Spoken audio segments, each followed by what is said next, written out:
under heavy Masonic influence.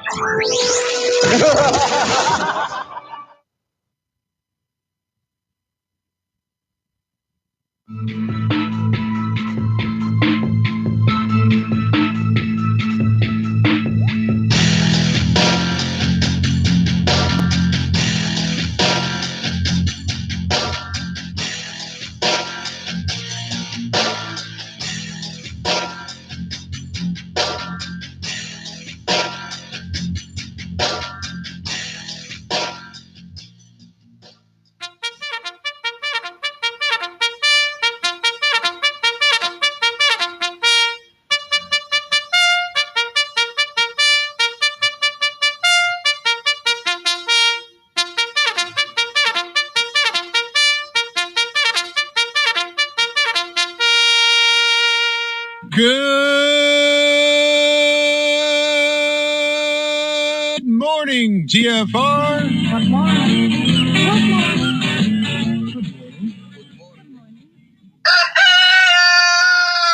It's Friday, my dudes.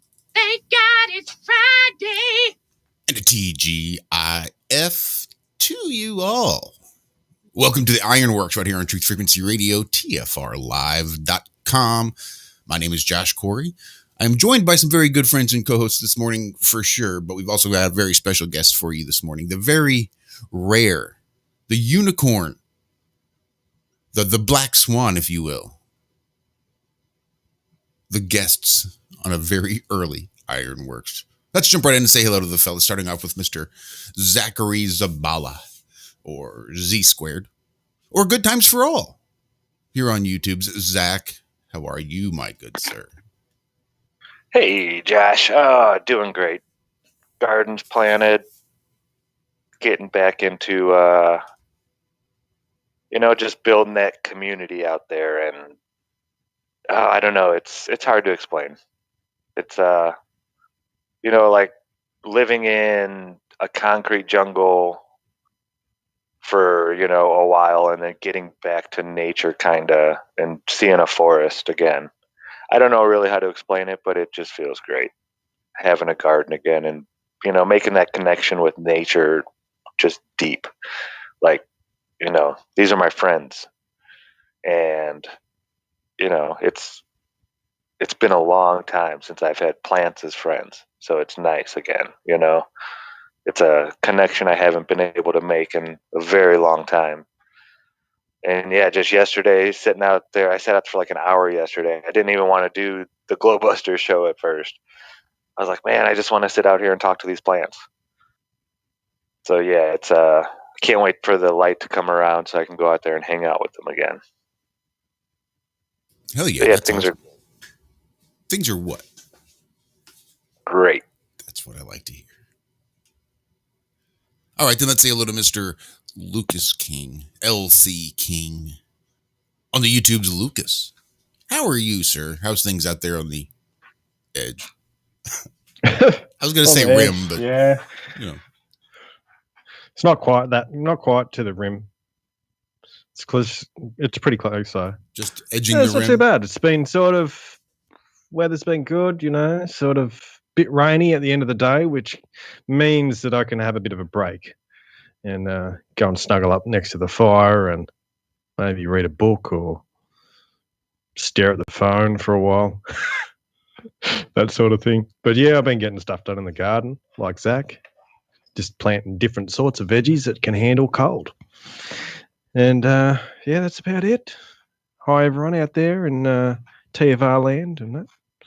Good to see everyone. Looking forward to. Have you ever grown celery, Lucas? Yes. Oh, it's so slow. Okay, yeah, that's what I was thinking. Yeah. Cammy wants some celery, so I'm going to try it. You can plant it, but it's like, just grows so slow. I thought, it'd just be like a, normal. Yeah, just shoot up and... Yeah. Yeah, I was only that bunches and bunches, but it's just, I don't know, maybe it's my environment for it, but it's just not like the shop ones, Maybe they pump it full of chemicals too, I don't know. But how they get them, they're big and they're watery and stuff. Mine are like sort of thin and Crispy like a got churro. extra. Yeah, they got extra celery flavor. Yeah, and the leaves are bitter as hell. Have you had them before? No, this will be my first time trying to grow celery. Oh, we'll give it a We'll see. whirl. Can't Yeah, I'll hurt. give it a try. Yeah. Celery is one of those negative calorie foods because it's mostly water and fiber that you burn more calories than you will ever take in eating celery.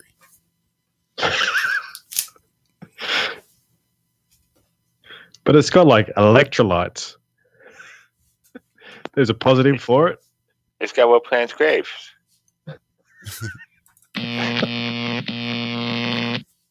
Just in All right. Well, before we get out here, let's talk to Mr. Walter Johnson, also known as Flat Earth Head there on the YouTubes. Walter, how you doing, sir? Howdy, howdy, howdy. How are you all this fine and lovely Flat Friday? We are here. We made it. And man, we actually, wait, shh, don't tell them, but we actually crept over here back on our main channel this week. We've given it a second run now this morning. And so far, we haven't drawn too much attention our way. So y'all keep it down. Don't let the algorithm see us. Everything seems to be a great go. We have a great guest coming this morning. We have a great couple of guests hanging out with us later on this afternoon over there on Have No Sphere. So I'm pumped up. It's Friday. Dudes, what's up, Josh? How was your week, sir? Thank God it's Friday. If that lets you know anything. No, it's been quiet. It's been a pretty decent week. It seems like there was something. Maybe it'll pop in. But I did finally get the computer back yesterday. Nice. And because UPS had, smashed my other one and destroyed the case and destroyed the motherboard and destroyed the graphics card. Thank you very much. Wow. They pull Yeah. Go. Were they shooting it? Right. For practice? I mean, what you the hell remember were the they doing? beginning of Ace Ventura, right? I'm just saying. Well, when Jonathan from Jersey sent me his old computer, when I got it, it had taken one rather large impact about 2 inches back from the front corner. Like someone had just taken a hammer, because it was a metal case, just took a hammer and just one good whack, smacked it like maybe a 2-pound sledgehammer, just bam, right on top of it, and then packed it back up and shipped it on to me. But when I ordered this computer, same thing, only from the backside, about 2 inches up from the back corner. Looks like somebody took a big hammer and it folded the metal case. It was hit so hard. Wow. Yeah, so it was pretty well shot. So it had to go back to UPS, who had to send it back to the guy that built it, who had to then file the paperwork for the insurance claim to get reimbursed for the motherboard and the hard drive and the case and God knows what else. So while they were trying to figure out exactly which one was a hole on the ground and which one is their ass, he went ahead and got one built for me while they were doing that. And as soon as he got the money, he just went and popped it up into UPS and shipped it on. And I'll tell you what, the box I got this one in was about 3 times the size of the box I got the first one in.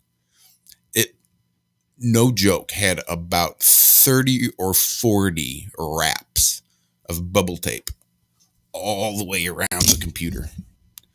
And then it was put inside this great big, thick, heavy cardboard box, and it had the little air pocket, great big bubble packaging things all stuffed in between there. And yeah, it was not going to take the large impact that the other two that I got in the mail did.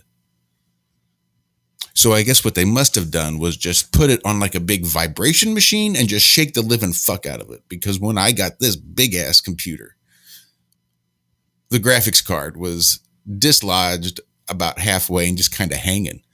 And the little mounting screw on the back is gone.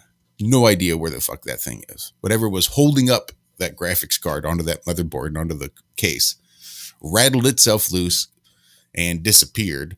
And then the graphics card managed to wiggle itself free from the installation out of the motherboard about halfway. And that's how I got it. So while they didn't seem to smash the shit out of it, they apparently shook the shit out of it because there was a few things dislodged. But I popped open the case and slid it all back in there. It all went together nicely. I was a little worried that it was going to feel wonky or not line up or damage would have been done. But so far, When you say the screw that holds the graphics card in, you're talking about the little tiny side screw on the little area where it braces against the back of the case. Okay, be careful because that screw could be loose in there and get under your board and fry shit out. I went looking for screws. Remember when this one first got here because it was missing one, something like that. I think it was the actual internal screw that holds the place for that in place, like the mounting part that was being held. So, yeah, definitely. Sorry, I just saw Shih Tzu's answer to my water goat in chat there. I'm sorry, I'm laughing at Callum because Shih Tzu, here we're all laughing in chat. Sorry, everybody. The father board is not much better either. Not at all. Not at all. So, but yeah, just be careful. You might want to give it a good shake. Make sure that screw's not lodged somewhere. They definitely, the vibration of the truck, I guess, is what does it. Because definitely the screws were loose when I got this one from you guys. I don't know. Crazy stuff. You got some rough posties, that's for sure. Yeah. Yup. All right, there you go, Shih Tzu Boogaloo. 2. Water goat equals Capricorn in normal astrology. Which brings up, well, we'll get to that later. Sideswipe all that. Seems like we were talking about the intro of the trees, and there was something Zach said, and I was excited. Damn it, what did I do? The trees. Oh, took the granddaughter walking, and she led me over to a tree to put her hand on it and tell it hello. And I'm like, what? Awesome. Oh, yes. So she's doing it on her own. I mean, I'm sure she saw me do it a couple times here and there, but she is also awesome with it. She went to see her tree that day. So, yeah, I'm excited. Thank you. Awesome. Thank you, Zach. Yeah. So we are joined today by a very special guest. Doesn't need much of an introduction. He's out at the flea market just about every single weekend. Flat tapping. I don't like to call it smacking because he's too nice to be smacking people. If you don't know him, this guy is great. He is known as That Flat Fellow on YouTube and is doing some really amazing stuff that if you haven't heard about it, we're definitely going to get into it here and let him fill you in on what's been going on. But Tommy, can you hear me, brother? Are you there? Free information here. Free information. I love it. What's going on, brother? Yeah, that's his line out there at the flea market. Free information. Here you go. Oh, I love it. How you going, Tommy? To be here with you guys. What's up, Elsie? We are thrilled to have you, Tommy. Thanks for coming to hang out this morning. Thanks for getting up. Good morning. I get up this time every morning anyway. Well, what's up, there you go. Glad you can hang out with us, friend, for sure. Yeah, I don't think we've ever had you on the afternoon show, have we? You're always working. Yeah, I work 12 to 16 hours a day. So I'm usually working. Dang. That's a lot of donuts, man.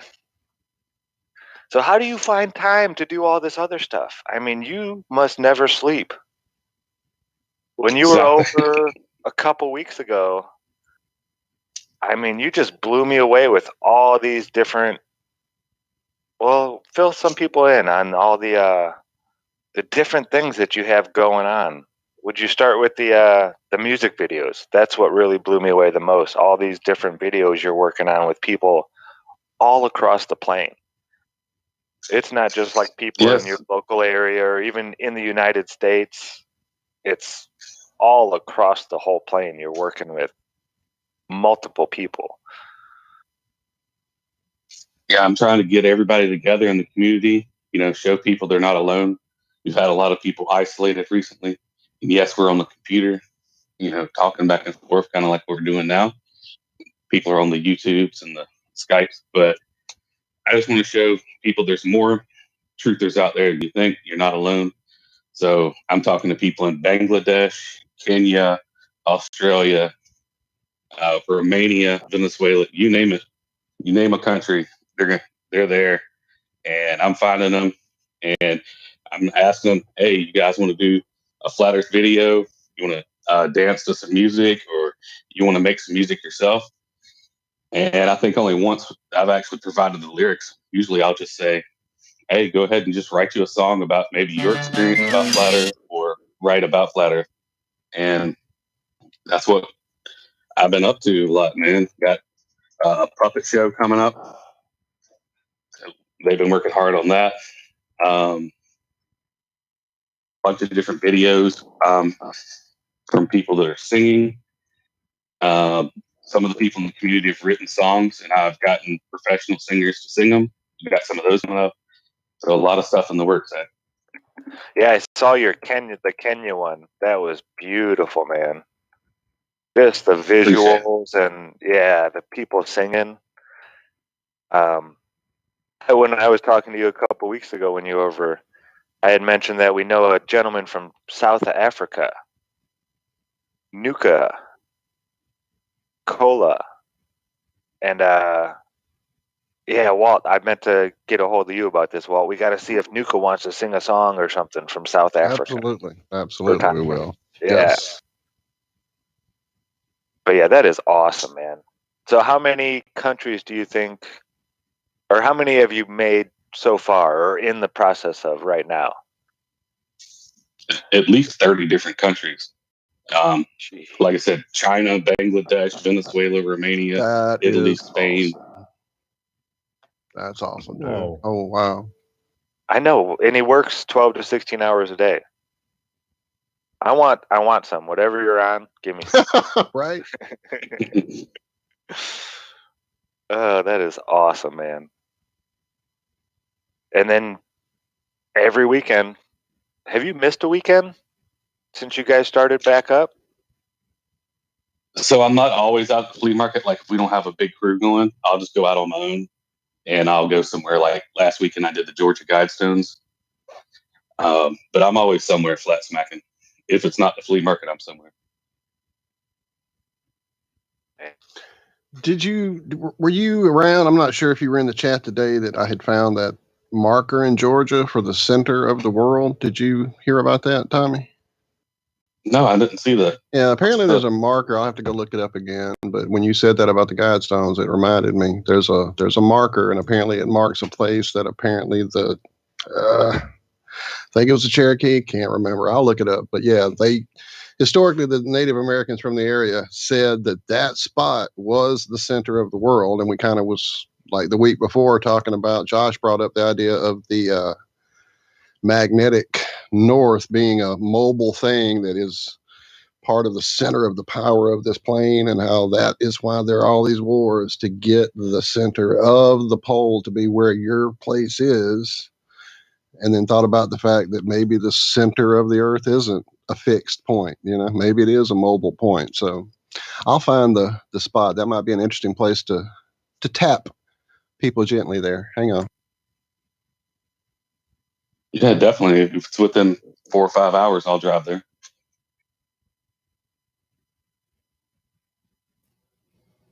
So how long you been into this whole conspiracy thing, Tommy? Well, flat Earth was my first conspiracy, believe it or not. Really? I wasn't. Yeah. I wasn't into any other thing. Not really aliens. I mean, I used to watch TV like everybody else, but no 9/11. Interesting. Nothing. I just had a buddy come up to me about 5 years ago. He said, "You heard about this flat Earth stuff?" And I was like, "Yeah, that's pretty ridiculous." And he said, "Nah, man, just watch this video." So I watched, like most of us watched, Flat Earth Blues with Mark Sargent. I said, "Well, that's interesting. Let me look into some of this stuff. I'm going to debunk this crazy man." And then 5 years later, here we go. Here I am. Right. That's awesome. Wow, that's neat though, dude, that you had no history of looking into anything like that, because most of us have at least dabbled in one strange area or one, or another. So that's interesting that this was the one that kind of launched you. Well, have you dug down some other rabbit holes since finding that big lie? Well, I guess the biggest one that I actually did before Flat Earth was probably Atlantis, but I don't know how much of a conspiracy that would be. But I've been looking into that for about 12 years. But You mentioned that to us, I believe, in chat that day that we were going to get you on here, and dude, it's something I've looked at not in years. I know there's been some apparent like big stuff out there in the world that are trying to put it somewhere out there in the Mid East, if I'm not wrong. But I've seen it located in so many different places that So what we can definitely talk about that if you'd like to, man. I would like to hear sure, what I've you got a found whole out. book on it that I've written. Nice. And, I'm to the point now where I don't think there's any more room for debate. It's actually been found. We have the location. If you look at Plato, all the information from it came from only two sources up until very, very recently. And that was Chromaeus and Timaeus from Plato. And out of everything that he wrote in there, I made it almost like a checklist. And out of all those things, there's 31 of those things that you can go out today and verify for yourself.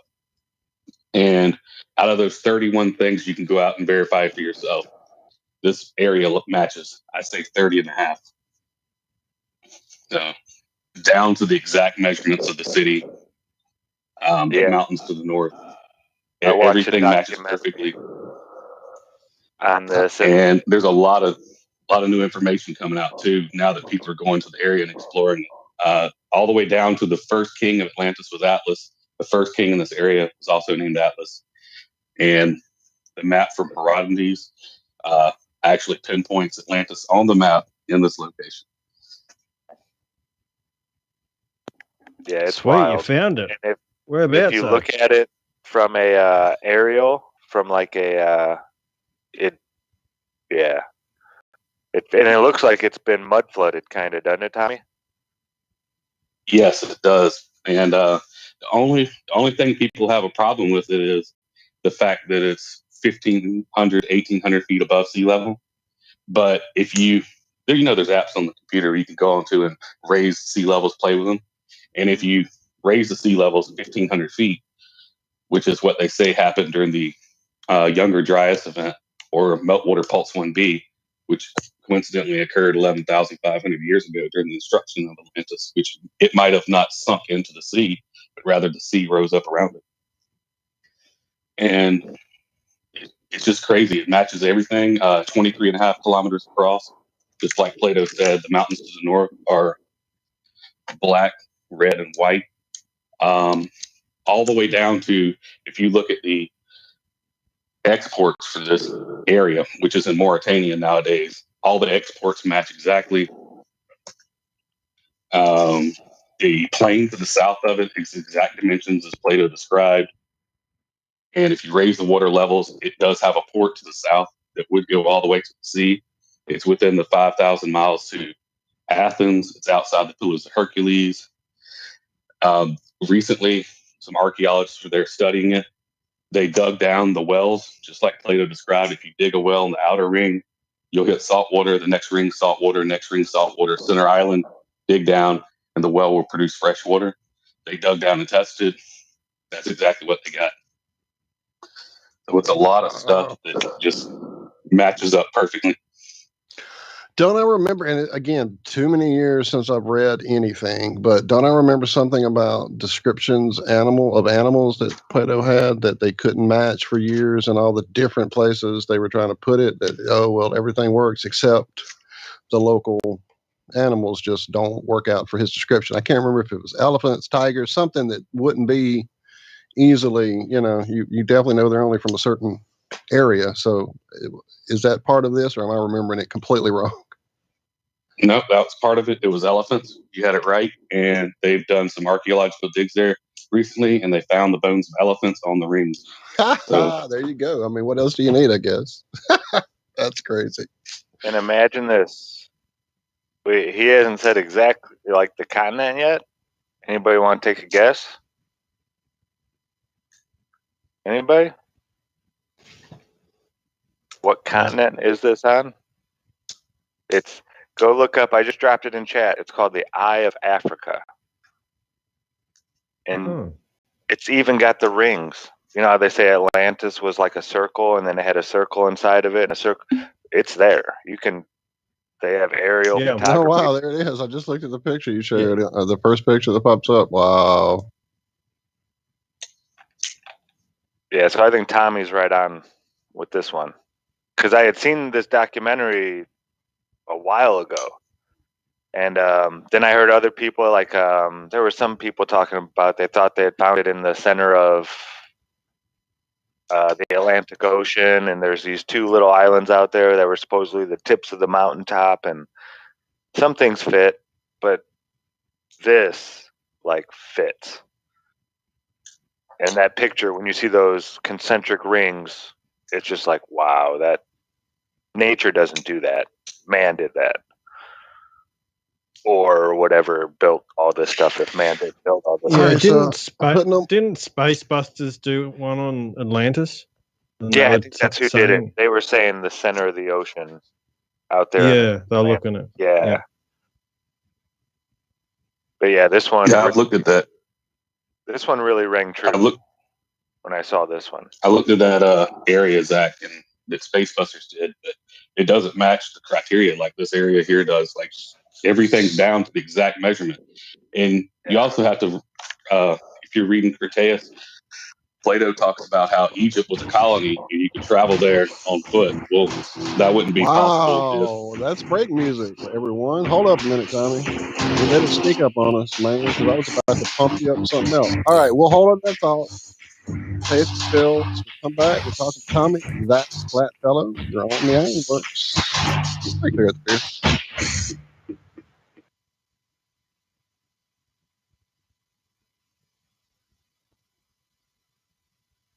It's amazing how people have been raving about Aya Life all over Facebook. They've been posting their testimonials just because they want to get the word out because it's worked so well for them.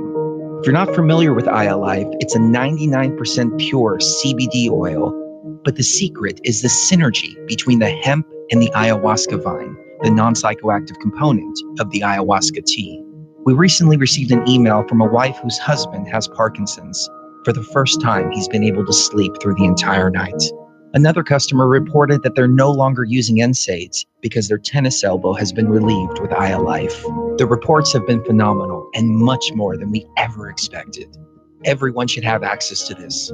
That's why if you head on over to ayalife.com right now and use coupon code TFR, we'll give you $5 towards your order. And we'll even ship it worldwide. That's ayalife.com, AYAlife.com. Poor water quality is a major health issue, and it's only getting worse. Municipalities can't keep up, standards have dropped, and pollutants are increasing. Where does it all end? It ends by keeping the pollutants outside of your home with HydroCare's advanced systems available at Wave Home Solutions. No less than the best purification materials and processes have been developed by HydroCare to provide you with healthy, clean water for drinking, cooking, and showering. HydroCare far surpasses the competition in removing chlorine, odors, iron, lead, chemicals, limescale, and much more. Don't settle for less when it comes to your water. We'll take care of the toughest water problems for you, whether from a city or well source. Satisfaction guaranteed. For more information, call 888-997-WAVE. That's 888-997-WAVE. Or go to bestwater123.com. That's bestwater123.com. Wave Home Solutions for a healthy, comfortable home. Travis Cook, America's Evil Genius, here to invite you to join us every Tuesday afternoon here on Truth Frequency Radio. No, on our show, you will not see a bunch of three-piece suits or a cocktail party, and you certainly won't see a bunch of inside the Beltway banter. But you will see eye-gouging, crotch-kicking, no-holds-barred political discussion, the likes of which you won't see anywhere else in media. America's Evil Genius. We come to you every Tuesday from the outskirts of war-torn St. Louis, Missouri, where there's always a good race rider sex scandal just around the corner. Join us every Tuesday, 3 p.m. Eastern, 2 p.m. Central, and noon on the left coast right here on TFRLive.com. America's Evil Genius, Travis Cook, on TruthFrequencyRadio.com.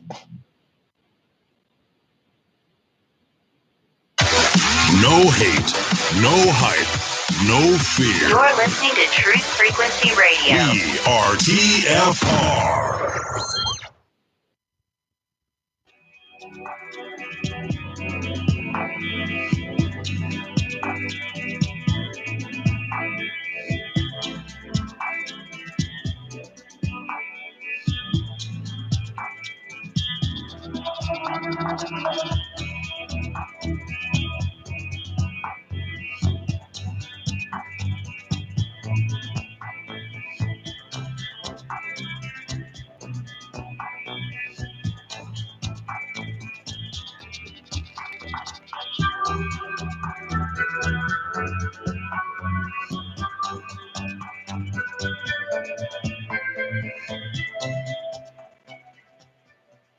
Hi, this is Alan. I like Ironworx because it's where everybody knows your name, and they're always glad you came. I love Ironworx with Josh, Walt, and Zach. It's like sitting in your front room having a cozy chat with your best friends. Hi, it's Diva here, and I just want you to know that Ironworx with Josh, Walt, and Zach, it's definitely my favourite dose of reality. Come join the family and keep it flat. Why sleep in when you could get your dose of iron in the morning? Listen to the Ironworx on TFR. This is Enlightened Dawn. Roses are red, violets are blue. Iron Realm Media is the best on the plane. To this show, I will forever be true. You guys are truly the best, and I love you guys. I'm so thankful to have you in my life. Do you like listening to space letters from Never a Straight Answer? Then tune in to the Ironworx with Zach, Walter, and Josh. Break clear of the fear on the Ironworx and become an Iron Scout. Start your day off bright and shiny. Get up off your little hiney and begin your happy day. And welcome back to the Ironworx, Truth Frequency Radio, TFRlive.com. Josh, Walt, Zach, and Lucas hanging out with you this morning. Talking to our friend Tommy, that flat fellow, who you have probably seen hanging out at the flea market, flat tapping, flat nudging people as they walk by.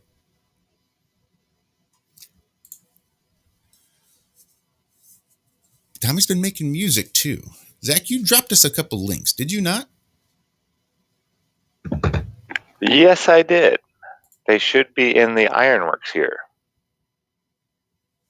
Let's see what I can't do to pull those up. Well, while you're pulling that up, sir, before we get too far off, because I know music tends to be a distraction for at least half of this panel, if not all of it.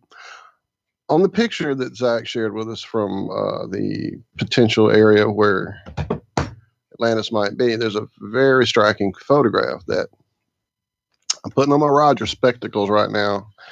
Mud Fossil University. If you haven't checked it out, go check it out. There's an area around 3 rings out that looks pretty exactly like the iris of an eye, like scarily like the iris part of an eyeball. Just throwing that out there. Mm-hmm. Oh yeah, it does, doesn't it? For sure. Some of the pictures, you can definitely see like the mud flood. You can see like just right. Well, there's one thing that looks like a vein going right into the eye there on the left. If you kind of look, there's like a big vein going right into it. Again, I've watched quite a bit of Mud Fossil, so I've reached out to Roger, but never got a response. I get the impression he's not exactly on board with some of what we talk about flat way. But anyway, definitely check out the picture. I'll have it included with our show description so you guys can see it if you can't see it with us right now on the tubers, which you probably can't because I'm not sharing it. But we'll get there. We'll get there. So when you look at that picture, Tommy, do you see maybe you'd only seen the very top portion of it? The rest of it would be covered over and it would have been, say, gigantic walls or whatever. Yeah, I think some of it actually has been covered over. And what's interesting about Mauritania is you can't really go there outside the capital city, even as a government employee, without special authorization to leave the capital. and obviously this area is out in the middle of the desert. But some archaeologists have been there recently, and they said that it started raining while they were there, which is odd for the desert to begin with. But as it started raining, it washed away some of the dirt that was on the side of the concentric circles, and they saw fossils of fish. Wow. Oh, wow. Now, in the Plato sort of book there, I think he talks about some of the walls and maybe they had certain metals with the walls. Was it gold and maybe something else? But there's a fairly good description of the metals that they were using, wasn't it? Right. It was called orichalcum, and it was always thought to be a myth. And it said that you could see the city from miles away as it gleamed red in the sun. All the walls and the domes were covered in a metal called orichalcum. And orichalcum was thought to be a myth, but off the coast of Italy in the Sea of Galilee, they found a shipwreck in 2015. And in that shipwreck, they found ingots of a metal they never known of. And they tested it and it matched the description for orichalcum. And it's made from copper, gold, and iron. And what is the three metals for the GDP there in Mauritania? Copper, gold, and iron. Just another piece of the puzzle. Wow, that's interesting. Yeah, when I read it, I was thinking more in battery terms, and it seemed, I don't know if I'm thinking about this wrong or if I'm remembering wrong, but they seem to have different walls with different metals, and I thought, well, that could act as the sort of battery idea when you have two different metals separated. So, I was wondering if they were gaining energy through that or something. But that was my little electrochemical mind sort of. Well, trying to actually find a picture to go along with that word, orichalcum, I found this interesting old Google link to a Google book, an old book. It's called On Some Ancient, Dr. Pearson's Observations on Some Ancient Metallic Arms and Utensils. And it talks about that very thing, layering of copper and different melting points and just the alloys. And it's pretty nuts. I'll send you the link there, Lucas, too. Yeah, well, that was similar to the Damascus metal, which they, in some ways, haven't been able to replicate, have they? Right, not the original. Apparently, I've seen some pretty amazing metalwork done trying to replicate it, and it looks visually very beautiful and lines. Yeah, they etch it a bit, and they have the two sort of the soft and the hard metal. But usually they cheat. Exactly. Yep.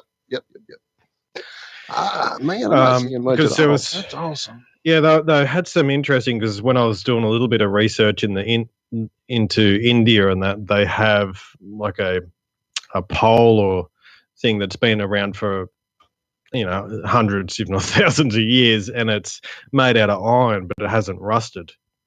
So they obviously had these really high skills with the metals. That is very interesting.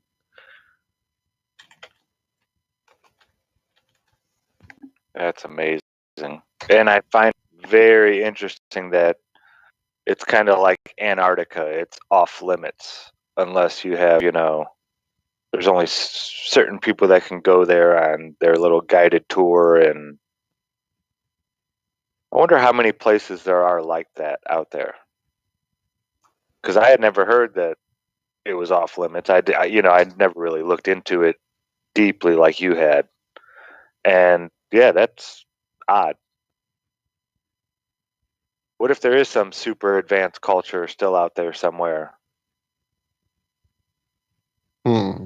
Kind of like the movies, the Marvel movies.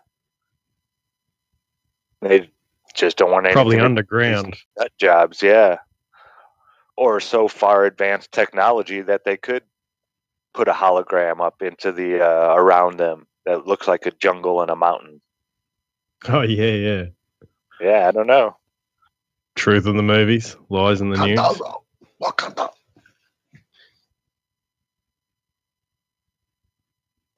So yeah, how long ago did you start? Was Flat Earth first then? So not Atlantis? No, it was Atlantis, but I don't really consider it to be a conspiracy theory. I mean, it's mainstream, and there's active like explorers out there looking for it. Like right, mainstream people like James Cameron. He went to those 3 or 4 locations with his submarine and science team and all that. Really? Now you really piqued my interest. I hadn't heard about Cameron getting involved, so I'm definitely out of the loop because he's one of my favorite directors, and the work he did looking into the Titanic was pretty amazing stuff. A movie director creating apparatus that's now used in exploration. That's pretty crazy. Yeah, but he really didn't go to this location. Like, this is the one that matches everything. Every description, the maps point you here, old maps. And why would you go to the north of Spain or off the coast of Spain, which is where he went, I believe, eastern Spain? Oh, he went to the wrong place. I misunderstood you. I got you. Sorry, I'm doing a lot, looking at pictures, trying to share stuff for chats. I'm conflating what you said. I apologize, my friend. So he went to, I got you. Well, It's throwing you off. The image is pretty awesome. I'll definitely share that with everybody in the show description here. Oh, man. So he just turned the wrong way when he went through the right straight at the Pillars of Hercules. Yeah, the Pillars of Hercules. Yeah. And do you think there was actually once a giant statue that went across the Strait of Gibraltar, like they claim? Looking at the ancient structures that are out there and the technology that civilizations used to actually have, I don't put it past anybody for something like that to exist in. And look at how many wars we've had throughout time where they'd want to erase that history, which could easily have been destroyed. It's happening right now in Syria. Now. Yep, they just destroyed some giant statues recently that was just like, what the fuck is wrong with people, man? Syria, Iraq, that whole area. I would like to go to Iran, really, and just visit and look around and see. I mean, we don't hear anything out of Iran at all. There'd be amazing stuff there for sure. Yeah. It's been like cut off from the Western world. I don't know if you could get online and speak to somebody in Iran. I don't even know if we're even connected like that. So yeah, it'd be real interesting to speak with someone from Iran and get their point of view on the world view and just everything.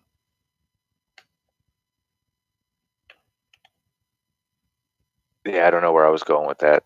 Sorry. But yeah, just all this antiquitech.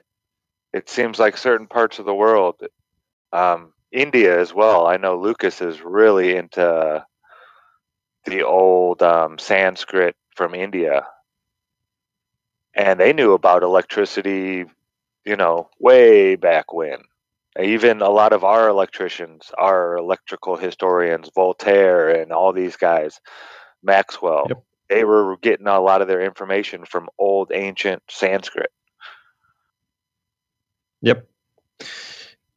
Yeah, not only that, well, they knew about electricity and electrolysis, but the names of the anode and cathode, so the positive and negative of the battery, was related to the sun and the moon. And that's even going back that far. So that's why I sort of focus one of my videos on it, because, I mean, you're talking about thousands of years if, history is to be believed. And I think the Vedas are one of the most ancient documents for sure.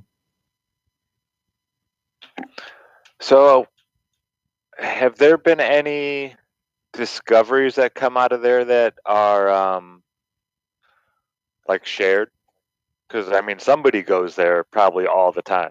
There's got to be somebody that's doing research there 24/7.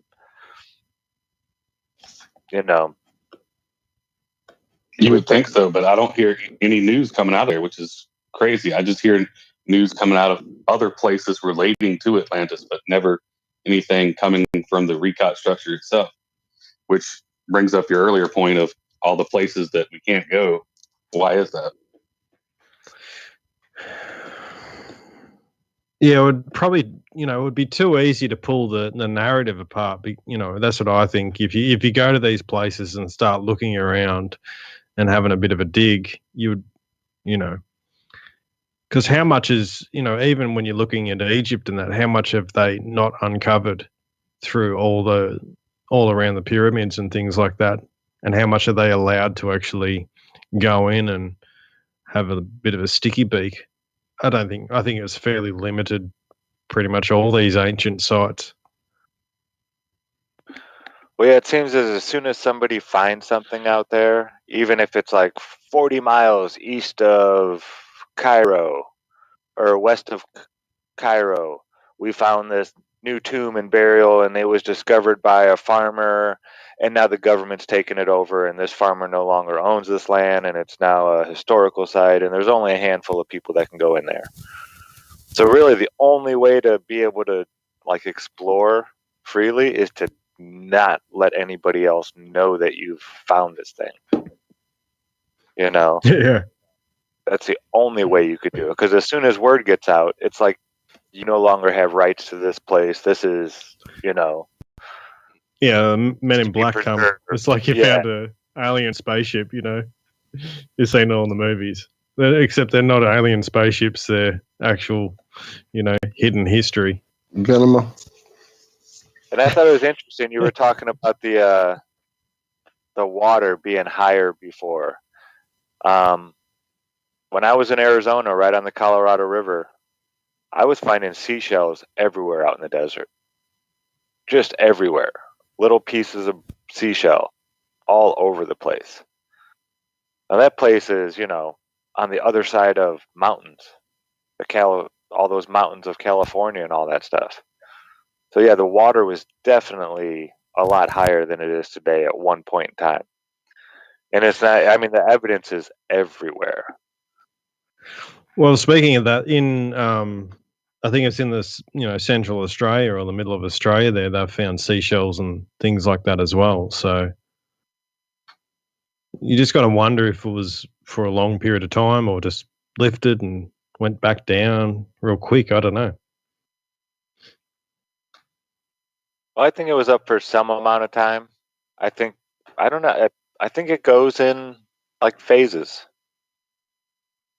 Cycles. Yep. Cycles. Yeah, it was obviously lower than it was at one point in time than right now, because we're finding all these cities that are sunken, 100 meters all over the place.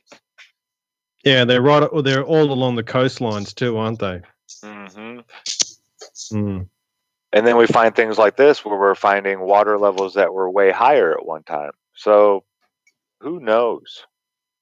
Now, does it happen there wasn't overnight, or does it take 1,000 years for the water to rise and then 1,000 years for the water to go down?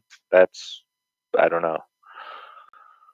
There was an event that happened 11,500 years ago, which coincides with destruction of Atlantis, called Meltwater Pulse 1b. And if you're not familiar with that, that was the Ice Age. Still according to mainstream science here, this is basically what I can only use to do this research. But all the ice melted within 200 years. And they said that rose the sea levels by up to 1,500 feet, which would put it towards the levels of Atlantis here. Just throwing that out. Wow. So yeah, about 200 years. It probably sat there for a little while, and then took a while to go back down to where it used to be. I don't know. But well, my theory, as out there as it may be, is that the sun actually gets hotter, and it, basically it lifts a lot of. It would create more of a greenhouse environment, but it would also create, like this greenhouse environment all the way out to nearly the edges there. And you see in a lot of those old maps that they're actually, the Antarctic ring is actually not covered in ice. Yeah, so it could be just it could be easily just the cycles of the sun. You know what I mean? Like once it gets hotter, it doesn't mean it's going to exactly burn wherever it's going around. because if you're lifting up all the water and you're getting a lot more moisture in the air, well, then you're getting more of a greenhouse effect. So, yeah, that's what I was thinking. Anyway, it's the only way I can sort of justify it. Yeah, I think there are cycles that are definitely hidden from us, that certain people know about, and they don't want us to know that in 300 years or 200 years or in 50 years that this is going to happen again, because they don't want us trying to prepare for it.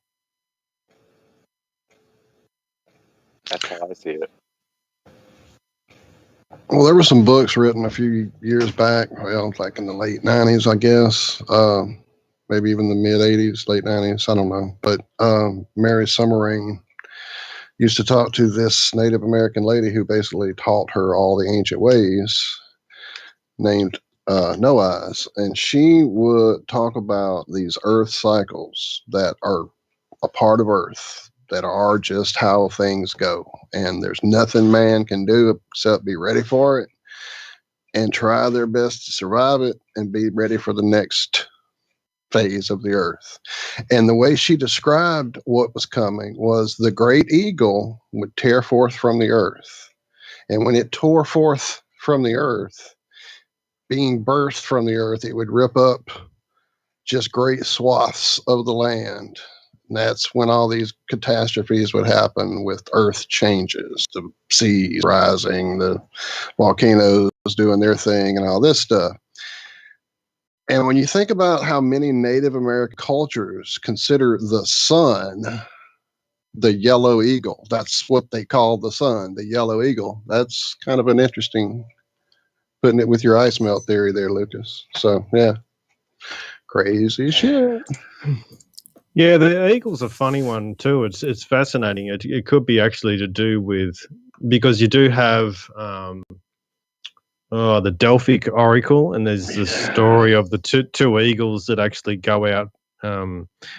Basically, one would be heading east and west, sort of thing, and they measure the full circumference of the Earth in a sense. But it's also, there seems to be this analogy with the eagle and, say, magnetics as well, which I've heard. Yeah, magnetics, right? Yeah, especially in the Tartarian type stuff, imagery. Yeah. Huh. Thinking about that double eagle idea, there's the second sun. So what if the second sun somehow activates crazily during some of these energetic things that are cycling up that we all keep feeling every few weeks? And it's the other eagle that takes off in the other direction. Again, just thinking aloud. Thinking aloud. If there's well, ever I'm been... just thinking more like, go. Sorry. No, you've already started. Go ahead. Well, I was just thinking, how volcanoes, in what I put forth basically is that the volcanoes push the sulfur up into the atmosphere, and that helps, is one of the driving forces for the sun, basically. So, there's a sort of correspondence between the sun and the earth in that sense, that it needs to refresh itself through these volcanoes. So, there might be this sort of idea that the sun, the system operation needs to refresh itself every now and again, and that's going to affect how the earth, there's going to be a correspondence there, that's for sure. Yeah, I was just thinking of that great eagle being born there in the North Pole before it flies around for a while and takes off somewhere else. Still one of my favorites, Josh. Still loving that idea as well, sir. Well, we only got about 2 minutes, 2.5 minutes before. No, I was just about to check. Are you kidding? No, all that's right. it. I was hoping maybe we could play one of the songs Tommy shared with us on the way back in to start the next hour. Nice. For sure. I believe that top link is the song. No, the second link is a. I think it's the other way around, but I just checked, but I don't know. Maybe. All right, guys, do I have to separate y'all? You know what? Don't make me crawl through this computer. Flip for it. Yeah, he put one out. What was that? Yesterday, Tommy, or the day before, from Kenya? Yeah, 2 days ago from Kenya. Yeah, that was awesome. Just so cool. If you haven't seen it, go check it out. I'll drop Tommy's channel link in the chat again here. But yeah, and if you like activism, definitely go check out his channel. He does nice short videos. He's got a couple longer ones, but most of them are 5, 7, somewhere around there. A couple even shorter than that. But it's just him at the flea market doing the game show that he does. It's hilarious, and it shows people how little they actually know about what they believe. It's very simple questions he asks, things that every flat earther knows off the top of their head, pretty much. And it's funny how the common person walking down the street can't answer one of them. Yeah, great stuff, Tommy. I love it. Appreciate it. No, that's genius. But yeah, that's gonna, I think, bring it to the bottom of this first hour here on the Ironworks. We shall be right back here momentarily. I know Chris is going to pay some bills. And yeah, I think I'm going to go recaffeinate. So make sure you guys stick around. We shall be right back after these very briefest of messages.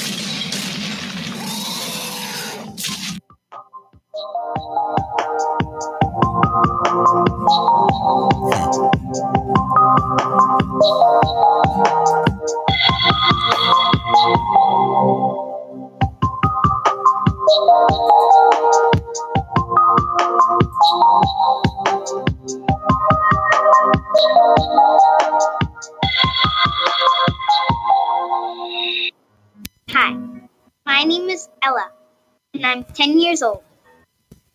I'm one of the millions of children born to parents suffering from the sheeple virus. Symptoms include the inability to think for oneself, the attention span of a goldfish, and a strong belief in government and the mainstream media. It is estimated that 1 out of every 2 children are being raised by parents infected with the sheeple virus. But there is a cure. For as little as 19 cents per day, you can become a TFR supporter and help children like me get their daily dose of truth. Together, we will make sure every child has protection from deception.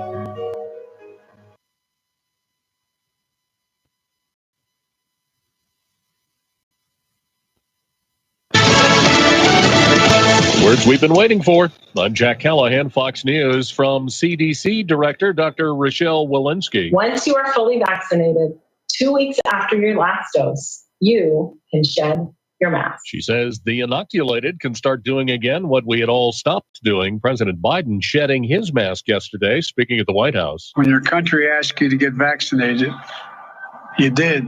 The American people stepped up. You did what I consider to be your patriotic duty. But masks and social distancing will continue for those who've not yet gotten the shots. A group of leading world scientists says the origin of the coronavirus still isn't clear, and the theory that it might have been leaked from a Chinese virology lab can't be ruled out until a rigorous investigation proves that theory wrong. The threat of all-out war is growing in the Middle East. Right now, in the center of Tel Aviv, there is a relative calm, unlike what we've seen here in the last couple of days with Hamas missiles dueling with Israeli counterattacks. And overnight, the Israelis were involved in what they claim to be a major air and ground offensive to take out tanks and artillery, and also to take out the basic infrastructure that the Hamas militants have had in the northern Gaza Strip area. Fox's Greg Palcott, Israel gathering troops at the border, Egypt trying to mediate a ceasefire. Gunfire in Providence, Rhode Island leaves 9 people wounded, 3 of them seriously, police say, in a turf war between rival groups. Providence Police Chief Hugh Clemens. We don't shy away from the fact that we have a gun issue in this city. It's unfortunate that young men in this community have no regard for life at times. The chief says they have no suspects, but believes most of the shooters are among the injured. America is listening to Fox News.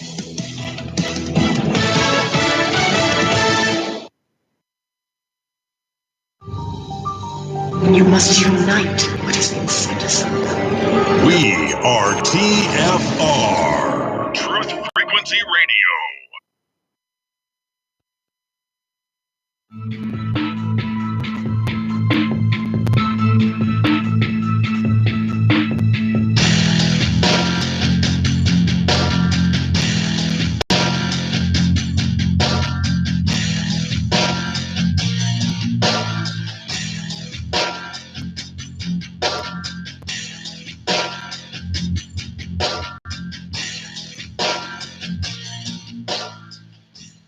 Good morning. I'm here.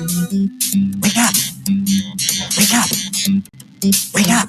Wake up! What is dark matter? Okay, we don't know. That's great. That's why it's called dark. It's exactly. Everyone knows all reputable information comes from random people on the internet. Tell me things, internet. The Earth is flat. It's like school in your hand. Dark matter is something we do not know what it is. We believe the dark matter is there, but we have never detected it. Well, what I'm afraid of course, is that there is no dark matter out there. There was one? There is no dark matter out there. We need to think really hard, to think really hard, to think really hard, to think really hard.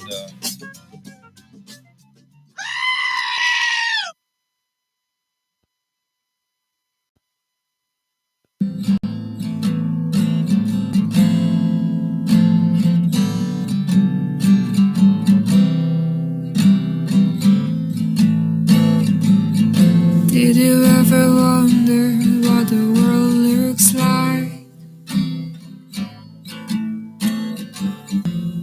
Maybe it's round or maybe it's flat.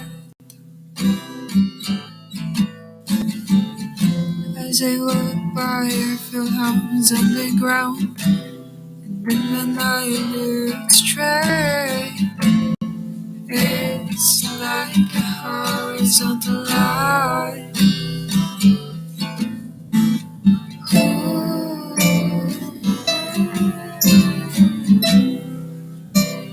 Knowing things made me realize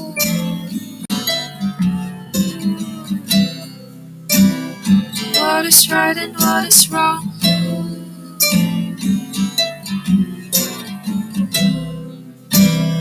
Let my friends know what I know.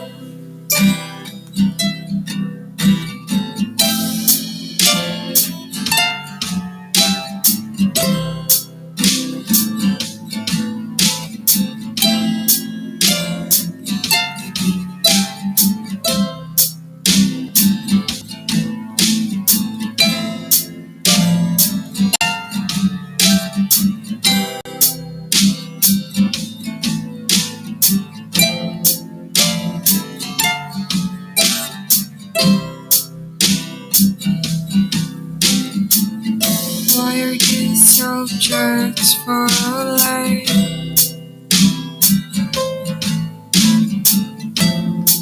Is it gravity or magic? As I learned a lot of things, I knew it was fake. Are you curious how things work? Like what is real and what is fake? Okay.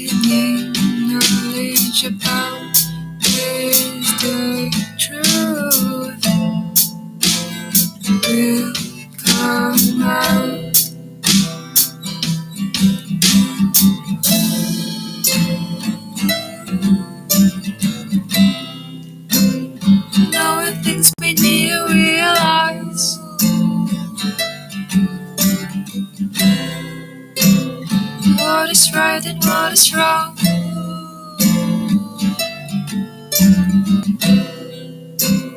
Let my friends know what I know.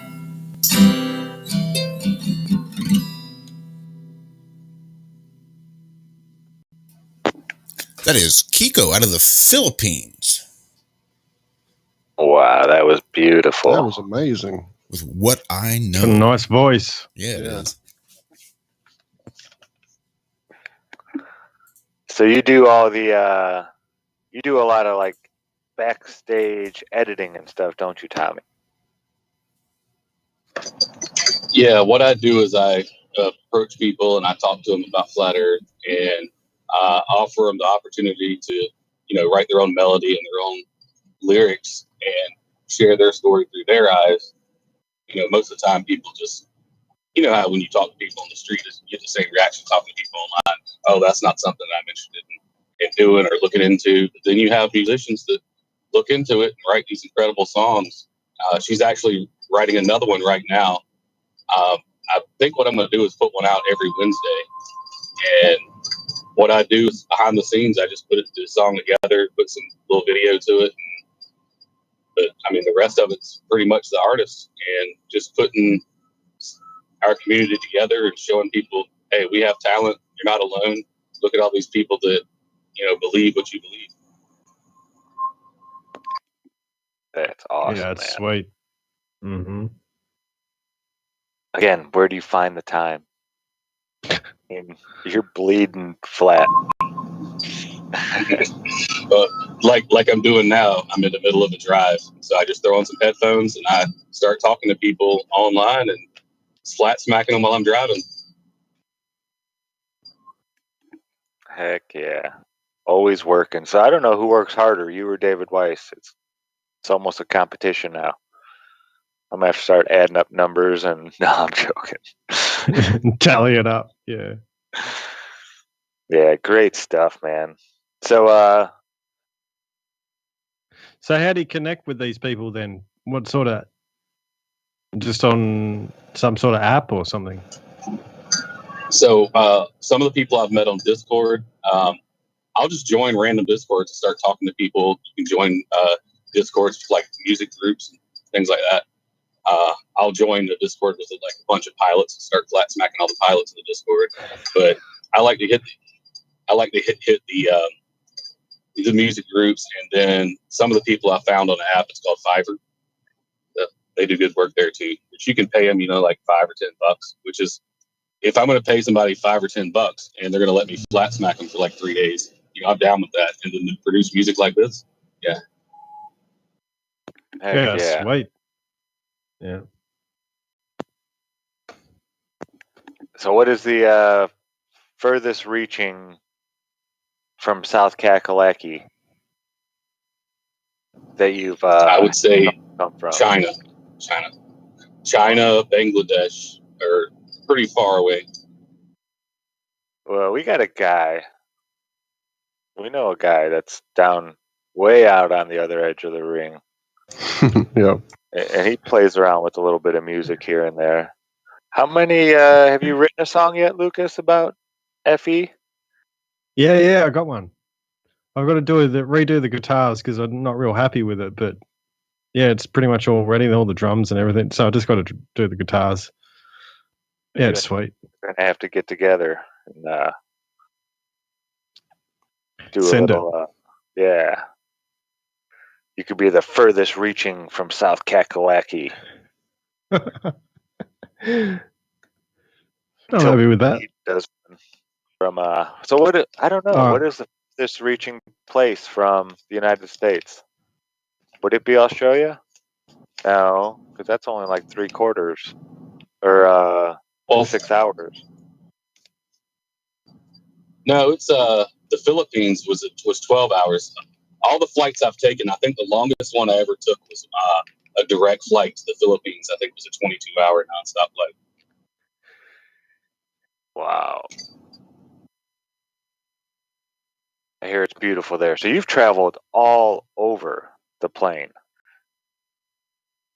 Yeah, I think last count I've been to 42 countries. Gee, Whoa. Pete. Man, you are well-traveled individual. Now, is any of this with the military or anything like that? Well, as you know from some of my videos, I was a pilot with the Civil Air Patrol in my younger days, and I looked at the way people live their lives, and you see a lot of older people traveling. And I said, why are people waiting to the later stage of their lives to travel when they can't enjoy the things around them? I see them sitting on benches all the time. Oh, I can't really go here to do this. So I joined up with a mountain climbing group called Team Pedix, and we traveled all over Asia, Japan, China, South Korea, Philippines, Indonesia, Borneo, and just walked up some mountains. And that was part of my flat Earth journey 5 years ago on Corregidor, when it was just an island over in the Philippines, and listening to the tour there, and they were talking about the guns, and the guns there are on a gear system. When they fire, they rotate backwards on the gear, and they have a wall in front of them. So the gun will be cranked up so they can fire over the wall, and then when they fire, they tuck back down behind the wall. And they said, well, the Japanese soldiers were standing on the beaches in Manila, and they could look over with binoculars and see the flare from the gun. So when it was fired, they had to tuck it behind a wall. And I'm sitting there going, okay, well, that's 25 kilometers away. How are they seeing that with a pair of binoculars if there was a curve in the way? So that was part of my journey as well.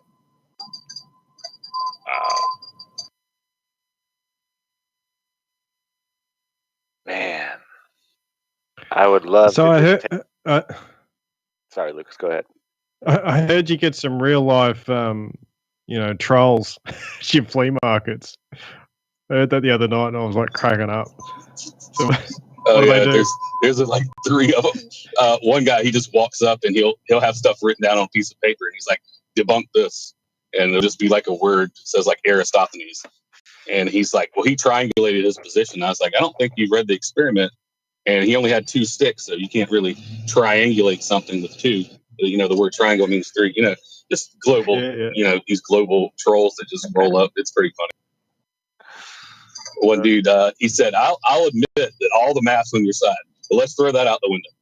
I'm like, let's not. That's funny. Yeah, let's stay in reality while we're talking about this. You've got all the answers, but just let's throw that out for a second. Yeah, that's brilliant. Yeah, and they're there every week, aren't they? It's your same troll. Yeah, those trolls could. Yeah, the same. There's like 3 or 4 of them, and one guy finally got him to the point where he was like, "Look, you're not understanding what I'm saying. Okay, the stars work like this. Imagine that the Earth is the center of the universe, and it doesn't move, and everything, the sky moves around it." I'm like, "You're describing exactly what I'm saying. I don't think you understand your model."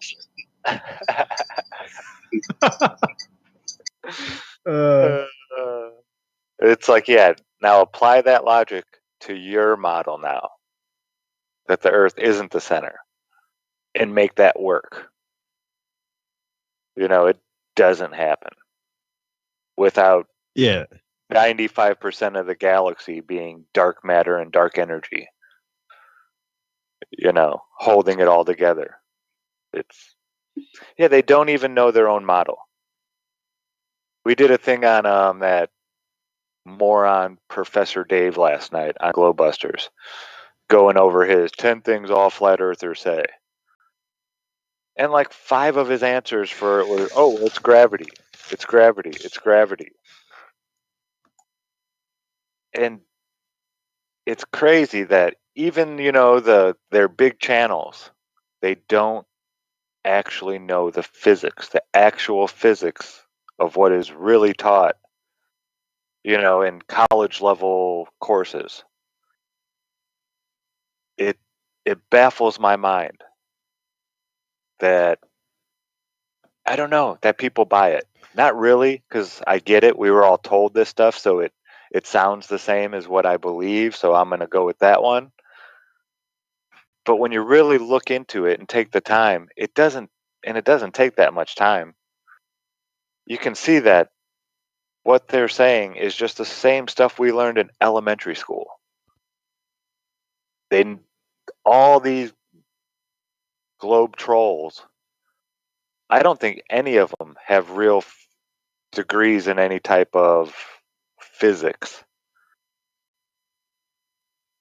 Unless they're like Nutsack, who's just a flat out liar. People like that. I don't know. It's frustrating. That's is that like a PhD? How's that? Masters? I'm not sure. Just fucking with you. Oh. It's at least kind of 2 frustrating. PhDs. At least. In a sack. It's frustrating that people just lick it up. That's just like our little news break earlier when I heard the number of 117 million. I was like, what the actual fuck is wrong with you people? Anyway. 117 million what? Vaccinated at this point. Okay, so he's proud of the Americans because 117 million. Does he know that there's over 330 million Americans? So they're like just over a third, like the exact opposite of what they were shooting for. They were trying to get like 66% at least. So I would call that a big old fat failure there, Joe. Oh, geez, that's a lot of people, though. If that's really the statistics, but the figures. When you talk about percentages, when there's 330 million, and you were shooting for at least 70-80%, and you only got 100 million, you didn't come close to your goal. The American people spoke out and said, "Hey, we don't fucking trust you people at all, and you're not sticking that shit in my arm." That's what I see. Is that 33% by chance? I bet it's real close. Wouldn't that be? I think we're more than 330 million now. I think we're even higher. That's a couple years ago numbers. But yeah, it's not, that you didn't hit your mark there, Joe. The American people spoke, and it's not in your favor. Sorry. I don't know where they get off saying these things like, "Yeah, we did it." We asked the American people, and they stepped up, and they, did what we asked them to do. It's like, no, they didn't. They didn't at all. It looks like most of them don't trust you at all. They don't want anything to do with. Oh my gosh. If this is your first time tuning into the Ironworks, just want to remind you, your president likes to sniff children. He's a child sniffer. Oh, Sniffy Joe. I'm sorry, Tommy. I just had to get that out. That's just. So, what do you have planned? What's next?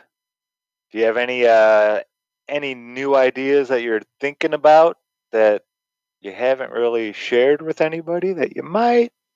I mean, hold on to it if you don't want to ruin anything, but. Well, there's one thing that I was looking at doing. I'm looking for a co-host right now to do it with me. I've got all this content saved up, and I've got a bunch of videos on my channel that are just unlisted that I share with people if they need content on the channel. But we're thinking about doing a bi-monthly, like half hour to an hour, like comedy variety show type thing with music and comedian, a little puppet show, because I've got a couple of puppet shows made. So we're thinking about that. That's kind of in the works, but a couple of the people that have been interested in it said they can't commit to something like that. That's just something we've been working on. But of course, I'm going to keep doing the game show and traveling around and doing these interviews on all these channels. I go out and I do interviews on channels all the time on the weekends. I just don't share them on my channels. You guys don't really know. You guys have heard the message. You know the basics of flat earth. You don't need to hear it over and over again. So I go on these little channels, like whether they're from Jamaica, I think I did like 10 or 11 in Jamaica, or England, even some here in America. And I'll just get on there and do a little interview with people and, just introduce them to flat earth. And, be surprised how many people around the plane have never even heard of the words flat Earth yet. And that right there was what was really surprising to me. Yeah, we were talking about this a couple weeks ago. So, you've been doing a couple interviews a week. It's not like, one every couple weeks or this and that. You've really been on tour with these interviews, like putting up David Weiss type numbers. Well, I don't know about, I can't do 8 or 10 a week or a day like David does, but I'll do 1 or 2 a week, and it's consistent. I had a 2-hour stream on Sunday on a little channel called The Curious Bunny. There was a channel a couple weeks ago called Cindy Lou Who. She lives here in the United States. She's does moon watching videos, and you would be surprised the numbers of people. Like her channel, for instance, has been stuck at around 740 subs. I come on there and talk flat Earth, and now she's over 1,000. So people are watching the videos, and the message is getting out to people.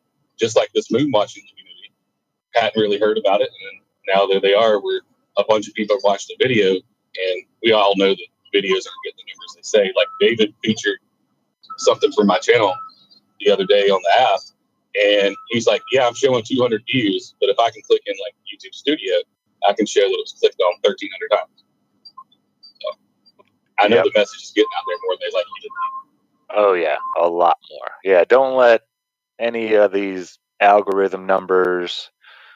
Doesn't matter how big your channel they tell you your channel is. I'd almost guarantee, especially if you're doing flat Earth stuff now. Back in 2015, it was harder to grow so quickly, but flat earthers are coming out just guns blazing out of the woodworks everywhere. So yeah, I know there's this one channel. He was Scientific Lee Speaking was his channel name, and his channel had like 5,000 subs, something like that, on YouTube. Well, someone took all of his content and uploaded it over on some server in China on one of their social media things, and it had like over 115,000 subs in like that, within a month. It just exploded. So yeah, the numbers that we're getting are not even anywhere near accurate. And Damn, I better be uploading in China. I was just thinking the same thing, Lucas. Yes, sir. Well, we're in the wrong country.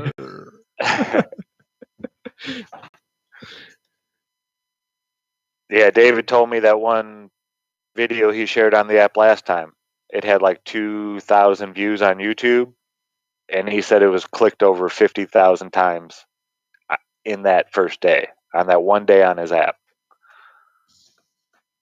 So yeah, the numbers that we get are drastically skewed. And I'm sure it works vice versa. I doubt a lot of these troll channels. If you go and watch some of this content, it's just horrible. And whether someone's buying these for them or YouTube just, triples their numbers or whatever. But I just don't see that many people watching that content. It's just vile hatred. It's not them playing video games or funny cat movies. I could see it if it was that. But just the stuff they spew, it's like, wow, there's not that many people watching this. I can't buy that. So yeah, don't let that get you down, Tommy. You're definitely reaching all kinds of people.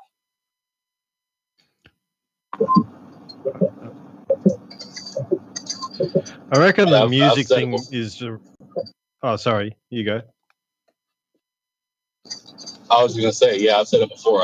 If it would allow me to just reach one person with an honest conversation and get them to thinking, and they would say, all right, I will honestly think about it and look into this if you take your channel down. I'd do it in art just to reach one person.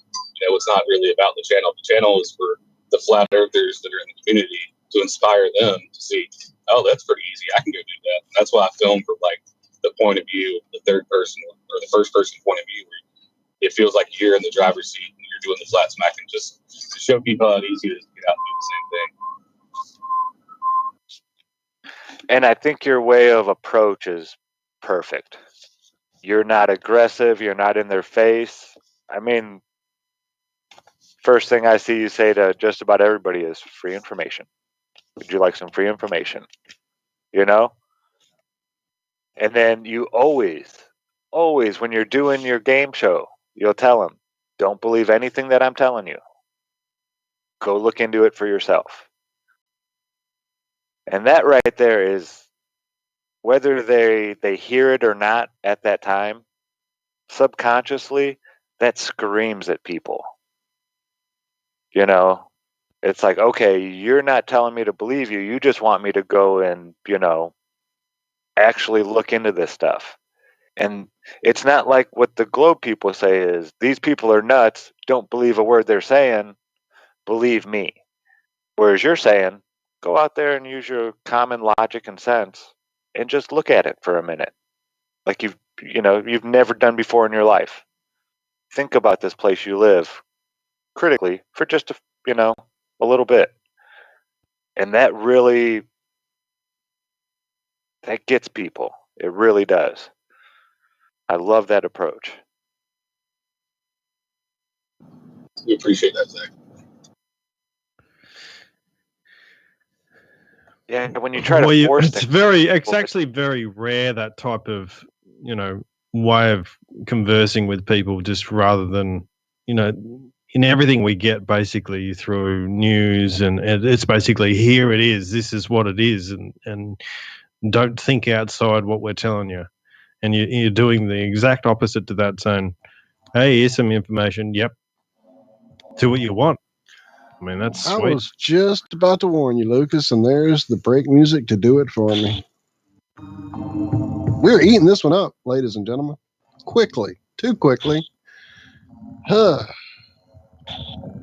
right, this is the last break. We're having a good time. We are, and it's going fast. All right, one more to go. Extendivite is more than just a heart tonic. Do you have any of these symptoms? Night cramps in the hands and feet. Your arms and legs often go to sleep. On short walks, do your legs get aches and pains? Is your memory worse than it used to be? Ankles that swell late in the day? Has your blood pressure increased lately? If you answered yes to even one of these questions, you may have early warning signs of arterial blockages. Your body is saying that it is time to take Extendivite. These are not the normal signs of aging. They are the warning signs that accompany blocked arteries. Get your Extendivite today. Extendivite is available in capsule or liquid form for just $69.95 for a 2-month supply.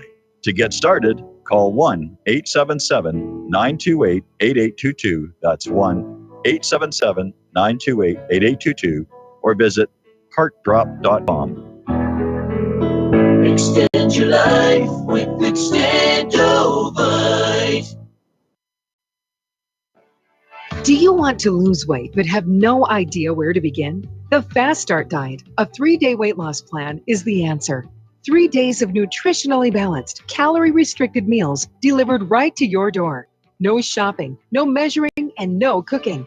Everything is prepared for you and ready to eat at home or on the go. The Fast Start Diet has all the amazing benefits of intermittent fasting without starving. We've helped thousands of people who have struggled to reach their weight loss goals. Isn't it time we helped you? With the Fast Start Diet, you'll lose weight and feel great. Find us on Amazon or go to faststartdiet.com and use promo code POWER to get $10 off your first box. As a special bonus, we will include our #1 rated Lipo3 appetite suppressant spray free with your order. Whatever your diet plans are, start with us at faststartdiet.com and use promo code POWER. Once in a decade, a true story comes along that remembers the future. After 6 Amazon bestsellers, I have completed the epic Birth Trilogy, a true story of Earth. By reading the Birth Trilogy, you will journey with the characters from the origin of Earth to its final destiny in a white-knuckle ride that combines the intrigue of Tom Clancy with the epic scope of Prometheus and Interstellar. You will learn more about the purpose of life, the mystery of death, and the true nature of your soul than you thought possible. The Birth Trilogy is now available on Amazon and Kindle. The audio version is a free bonus when you buy the paperback, so even if you're not a great reader, don't worry about it. I read it for you. Use the Amazon app today and buy the Birth Trilogy, spelled Bearth, or search for my name. I'm Brooks Agnew. We are TFR. My faith in destiny is all I need to prevail. Truth Frequency Radio.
Good morning.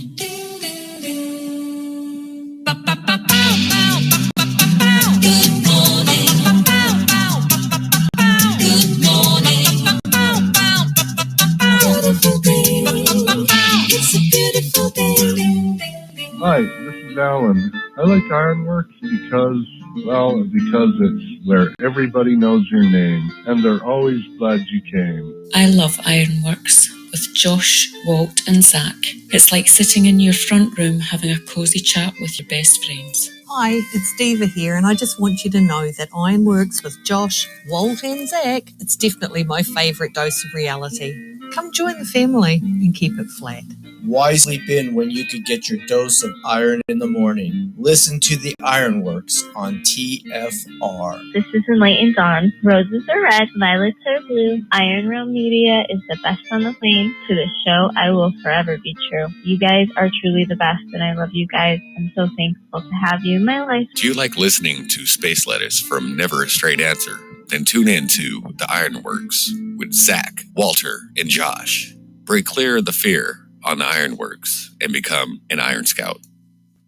And welcome back for the fourth and final segment of the Ironworx right here on Truth Frequency Radio's Ironworx. Jesus, where was I going with that? I'm still trying to figure out what the hell I've done to OBS. I got to playing around and got lost. Caught up in the conversation. What have you done? Nothing bad. I mean, we're still good. It's there. We're good. Okay. As long as I can see us in our glorious early morning, baggy eyes, hair sticking out. As long as they've seen all that loveliness. Well, they will be soon. It's good to see lots of folks in chat, new folks, old school folks who haven't seen in quite a while. It's been great. I'm not going to start listening to folks because that'll take half of our 30 minutes we have left here, and I want to talk some more with Tommy before we have to go because, yeah, dude, you're doing some great stuff. I think the comedy that you were talking about earlier is a great idea. I think that humor you bring to it, which your videos are great, lots of great humor. I love the news guy. It's just some great stuff, dude. Your sense of humor comes through when you talk to folks. Your just joy of life is part of it, I know, but just that sense of humor at this whole joke that's been played on all of us, instead of getting pissed about it and like, oh man, fuck them, this is what they've done. It's a good approach, man. I think that's a lot of it. That humor. I'm excited about your comedy show for sure. I appreciate it. It's kind of in the works right now. We just got to make sure we're going to have enough content to do a bi-weekly thing. But I know we have enough content to do a monthly thing. And like you said, just bring a little humor to the topic. Everyone's always so serious with all these debates and stuff. But I mean, it's almost comical how fooled we all were. Really, and it is. And sometimes we just need to lighten the mood a little bit and have a little fun with it. Well, yeah, the funniest part of it to me is that we knew this when we were children. When we were told that we lived on a ball, I know for me, I didn't believe it. I thought my mom was joking. You know, my my child mind knew that was wrong, that what my mom was telling me was just wrong. Instantly, I was like, no, that's just nonsense. There's no way. And then it takes years of programming to actually erase that thought out of your brain. But I still remember it. I was standing in Hobart, Indiana, 20 Fraser Lane. I was like 4.5 going on 5, standing right on this little front concrete slab that it wasn't a square. It was kind of it was the weirdest piece of concrete I'd ever seen. I'll never forget it. 2 of the sides were the same length, and they went off onto different walk paths, one around the side of the house and one towards the driveway. But they were at weird angles, and then the sides were both different lengths, and then they had the part that connected to the porch. But I was standing right there. I can see it. It was like a spring day. The leaves were already on the trees. And I saw a globe. Maybe it was on TV or something like that. And we were walking out to go somewhere. And I asked my mom, what was that thing that we just saw? What was that ball with all the green on it? And she told me, well, that's where we live. And I was like, what? No, I seriously thought she was messing with me. I'll never forget that. And I had forgot it until Flat Earth came up. That's But wild. yeah, as children, we know this is nonsense. We know it. We have to be told we're on a ball. Nobody just thinks that they're on a ball spinning through space, We have to be told this. It's not instinctive. No, it's very counterintuitive. I literally can remember standing in my bedroom next to the flat wall poster of the United States that I had on my wall, which was an old it was 48 states. That's how old it was. And going, okay, Mama, they told me that we live on a ball today, and what's that about? And she tried to understand it and explain it to me. She said the very thing. I never understood it either. It never made sense to me, but that's what they tell us. I remember it. I even talked to her about it. Sorry, go ahead, Lucas. Well, I think one of the sort of things with it is because it's so hard to actually conceptualize their nonsense that you think it's actually smarter than what you are. Do you know what I mean? It's like that's that little trick with it. But once you've go and look at the actual flat Earth and get it into your head, then you realize that it wasn't that your intelligence was lacking. It was their stuff, and I think that goes around a lot in a lot of their sort of even scientific different fields. It's not just flat Earth, all the way but up they through, make right. it Absolutely, all the way up through the college level, the professorial level, and it's part of what they built their personality on. That's why it's such a disconnect, such a cog dust for them when they see something like this that breaks apart all the crap they built that little thin, frail personality of I'm superior intellect on. When that falls apart, what do they have left? Yeah, exactly. A lot of humble pie. Some people just can't eat it. Circular flat pie? No, I'm just being stupid.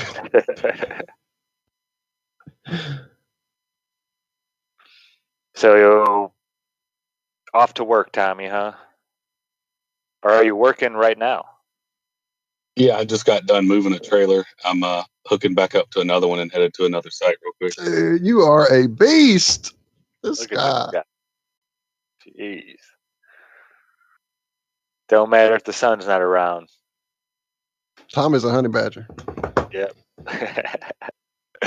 I love it. Well, the reason I do this is I've got a piece of land now. It's 11 acres that I've paid for. It's fully paid. And I'm working on the house now. I want to pay for that in cash.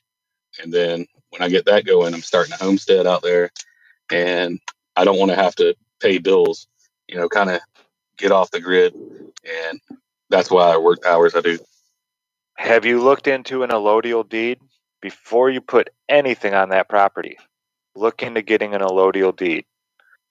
Just Jack, he knows all about them. He's been trying to get one.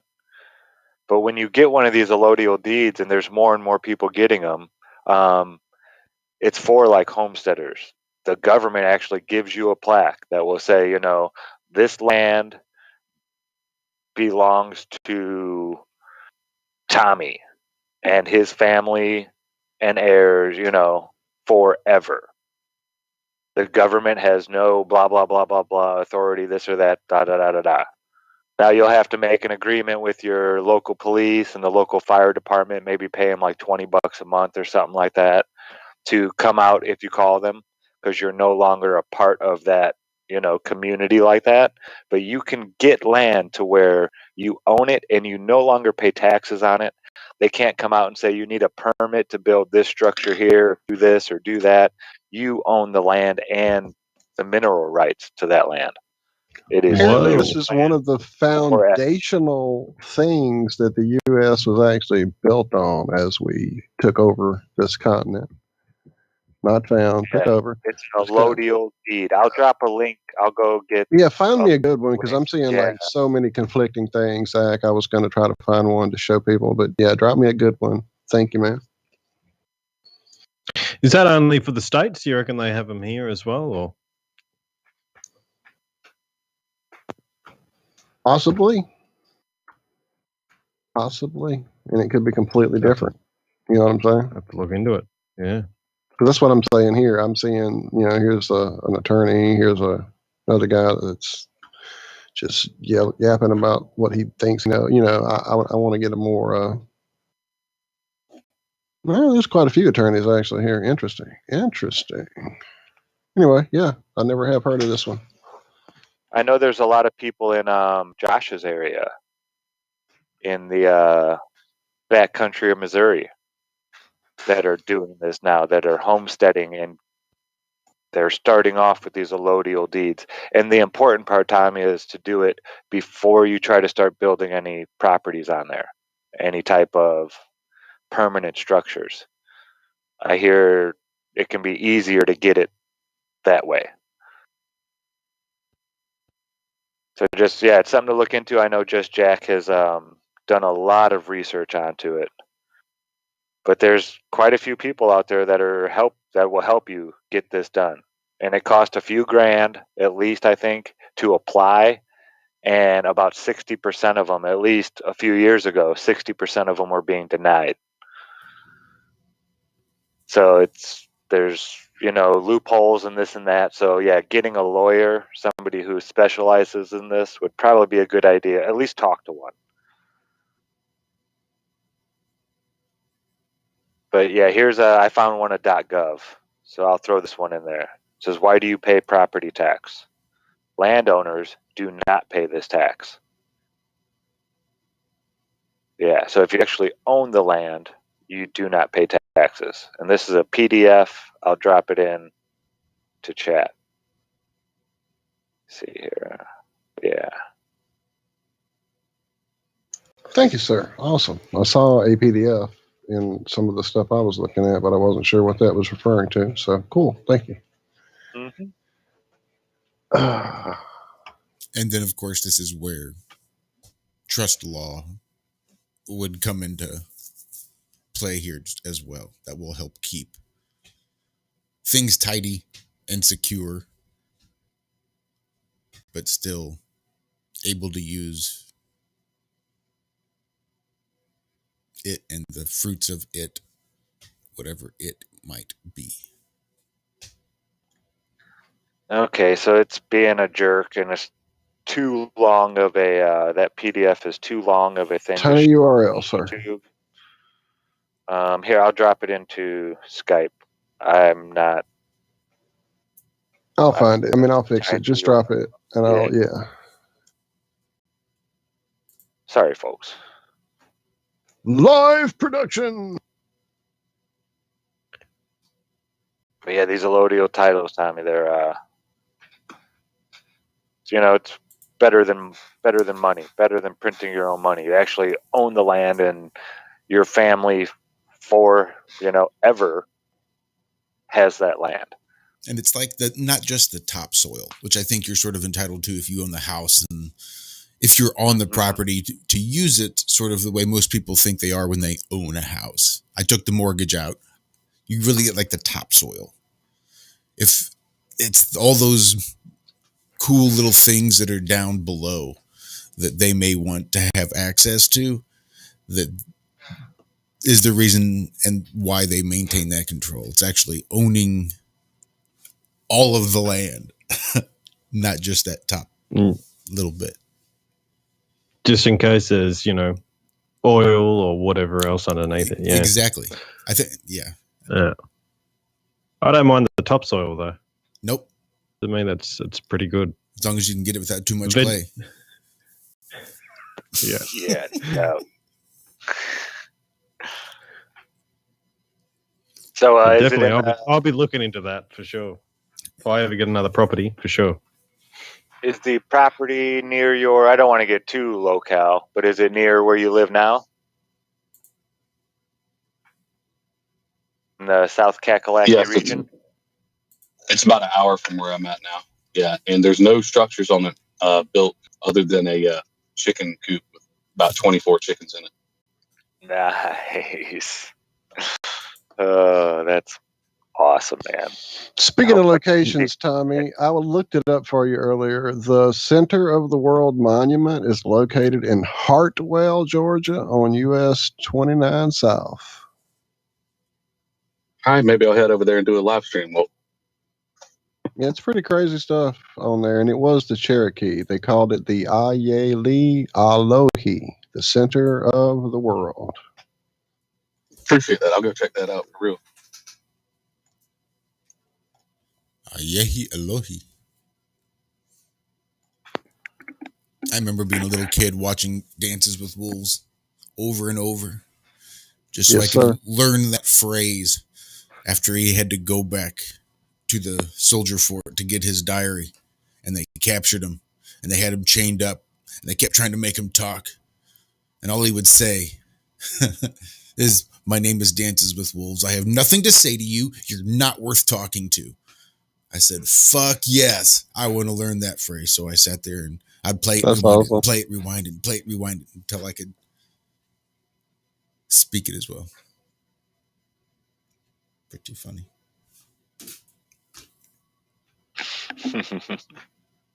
That was Lakota Sioux, I believe, is what that was.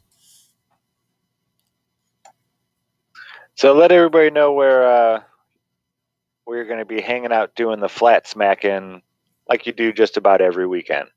Are you guys going to be out there this Saturday? We are not, because the gas shortage in this area. A lot of people said they don't want to risk making the trip over here. But next Saturday, I will be out there at US 1 Metro Flea Market in West Columbia, South Carolina. So all you trolls, come on out, 9 to 3. You know where I'm at. Come debate me. I love it. And it's a good time, folks. There's usually quite a few people there. They got like 3 tables set up now. You guys are expanded to. Dr. Lodge out there cooking. Yeah, we've got 3 tables out there now. And what we've been doing too, the last few times we've been out there, is we got an extra table. And anyone that comes out there and has like some junk around their house, we've been throwing it on the table.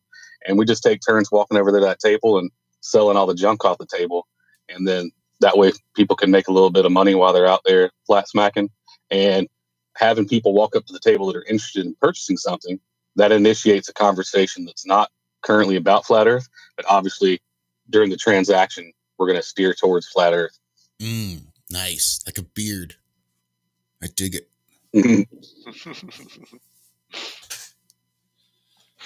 So do you get a good response at those markets? You know, how many people do you reckon you sort of converted in a sense? Tons. So we have 2 people that not only are converted, but come out and do activism with us that weren't originally part of the group. Nice. And we've had people that they'll start on one side of the table. One day we had a family come out and they were debating us for like 30, 45 minutes. And afterwards they're like, can we just get a picture with you guys? And then stood on the other side of the table with us and started flat smacking the other people walking by.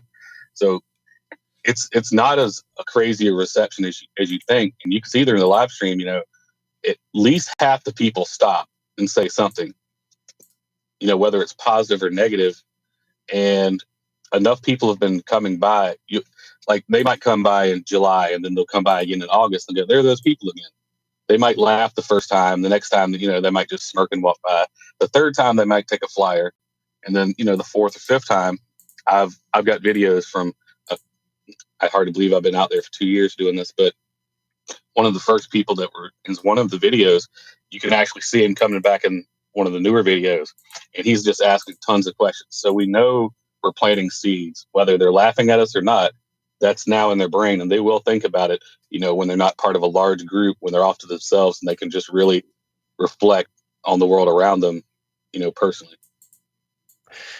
Yeah, and I think it would be like you're in person and sort of standing up for Flat Earth, which is a little bit different to seeing something online and sort of scrolling past it, isn't it? So when you're putting yourself out there, there's already a sense of, you mean business in that way. And I'm lucky to be in this area with so many woke people. I think this is like the hub of wokeness, for lack of a better term. But I mean, we'll get 20 people out here with me, so it's not just me out here. And if you see like 20 people standing around a tent, cooking, having a good time, talking, you're gonna stop and go, "Hey, what's going on over here?" And that's kind of what happens. And we get such a good reception. Every now and then we get a person that'll. I think we had 2 people yell at us and curse at us. One guy had the mask on; he was yelling so hard that the mask was bouncing off his face, which is pretty hilarious.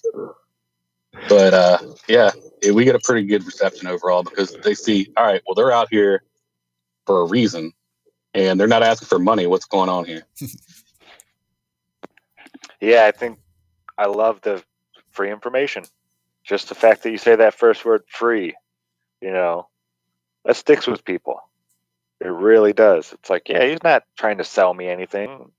And then you always end it with, don't believe what I'm saying. Just go research it for yourself. What is it? Flat Earth? Exactly. 101, 101? Yeah, .com. That's what we have now. We're trying to work on our own little flyer, but I just don't have the time to put a website together. I wish we could. We're just get an easy to navigate website with just proofs on it and videos, or if anybody knows of one like that, we're actually making a new flyer, so I'll add it to the flyer. Yeah, awesome. I know a guy with an app that collects some stuff you might look into. Well, I will say, we should have gave one of those away today. We should have. Well. It's got to be getting close. I'm Way pretty too sure close. Tonight's guest is sort of abandoning his website as well, because it's just like throwing $30 a month down the toilet. And I absolutely know that feeling. We do get the feeling. Josh did that for some number of years for us. Thank you, Josh. And it still feels like I'm throwing some money some places. We've got all sorts of cool doodads that we could be playing with that we don't. We play with them for 5 minutes and then in the toy box. Anyway, we're running out of time here. All right, Tommy. Thank you. Everybody come over there tonight and hang out with us. We're going to have our buddy, finally, at long last, promises have finally been kept. Ryan S. Stabley will be there. I'm sure we'll go all over the place, but, you probably know what we're going to talk about. So I know Lucas is excited. So I'm excited. Bob from Globebusters said he wants to pop in because he's actually really pumped up about the topic as well. So we will see you guys there, over here, and there. How about I shut up and let you guys get us out of here since my mouth stopped working? We might as well. I'm not Love even y'all. sure where my clock went. I know it's around here somewhere. There we go. We have more time. Thanks so we much, got 3 man. minutes. Tommy, truly thank you, sir. Amazing that you're putting in all this energy, effort, time, love, and doing it while you're working here with us on the air, my friend. A beast. Truly beast mode. Thank you. Much appreciated. I appreciate it. Thanks for having me, guys. And I'll keep listening to your show. Even if I'm not in chat, I am listening because I can't always type while I'm driving. So thank you, man. I appreciate all the hard work you guys are doing. Well, you got 2 good hands. Thanks, Tommy. I mean, really, what is 30, 40 tons flying down at 80 miles an hour down the highway? That's what your knees are for, man. Come on. Prank caller. And thank you for that too, man. Truckers don't get enough do it, sir. Yes. enough props here in this country at all. Oh. If it wasn't for truckers, we wouldn't have anything, folks. I bet they're Really. getting a lot of props now, especially. I'm not a trucker. I'm not a trucker. Well, whatever you haul around. Are you a driver? No, I do explosion-proof electrical work for airports, marinas, and gas stations around the Southeast. And I make sure the stuff's not going to explode around the fuel, and I work on the fueling systems. Wow. Gotcha. That's so jet fuel, real, not air tanks. What's the deal? Yeah, the reason you don't blow up at the gas pump is because of people like Tommy. Yeah, the three of us in the state that's certified to do it. Yeah. Wow. Mad props, man. You're just a jack of all trades. The guy's a pilot. Are you? Do you have your scuba license by any chance? No, but definitely a former. I don't have my pilot's license anymore, but being in that part and now being on the other side of it and seeing the fuel and exactly what goes into it, and now being woke and going, okay, that's what the chemtrails are, and looking at the MSDS sheets and stuff like that, and actually knowing the materials and stuff. That was pretty interesting. Well, we need to talk about that. Right. Damn. The last minute of the show, he throws that bombshell at us. Damn, dude. All right, guys. Thank y'all. Love y'all truly. See y'all this afternoon on Have Love y'all. That's right. Thanks, everyone. Enjoy the rest of your week, and thanks so much for hanging out with us this morning here on the Ironworx on Truth Frequency Radio, TFRlive.com. We wish you all a very happy Friday. Be good. Be well. We will see you tonight